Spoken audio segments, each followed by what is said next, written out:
Neuro science की एक technique है जिससे आपके दिमाग में मौजूद सच्चाई को भी पहचाना जा सकता है। हाल ही में इसका इस्तेमाल एक मर्डर केस को सुलझाने में किया गया।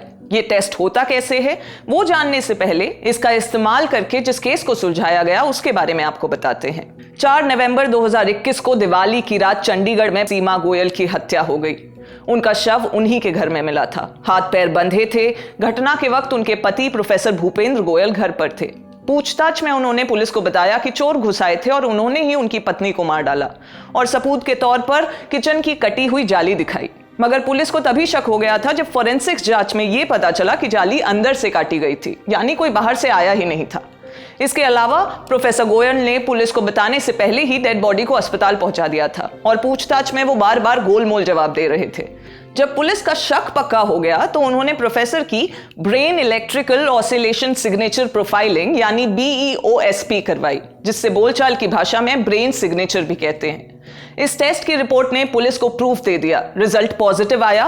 8 दिसंबर को भूपेंद्र गोयल को गिरफ्तार करके कोर्ट में पेश किया गया, जहां से उन्हें 3 दिन की पुलिस रिमांड पर लाया गया है। तो ये था वो केस जिसमें इस टेस्ट के जरिए आरोपी के खिलाफ सबूत जुटाए गए। अब बात brain electrical oscillation signature profiling की। बेसिकली ये एक तरह की माइंड स्कैन होती है जिससे ये पता लगाने में मदद मिलती है कि क्रिमिनल के दिमाग में क्राइम की बातें सेव्ड हैं या नहीं।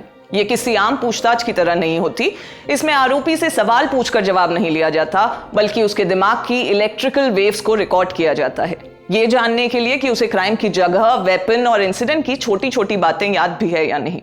ये टेस्ट ठीक उसी तरह काम करता है जैसे हमारे हाथों की उंगलियों के फिंगरप्रिंट्स। इसमें देखा जाता है कि क्राइम से जुड़े कोई स्पेसिफिकेशंस क्रिमिनल के दिमाग में एक मेमोरी या छाप के रूप में एग्जिस्ट ना करते हों।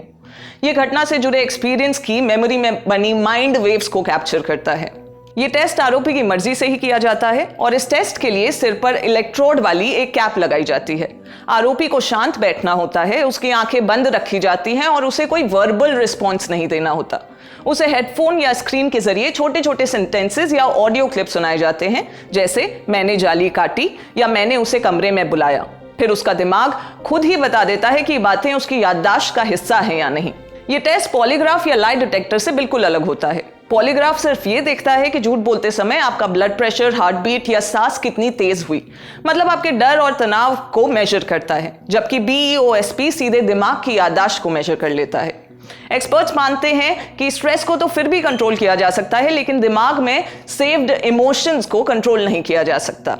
इसलिए BEOSP ज्यादा ट्रस्टेड टेस्ट माना जाता है।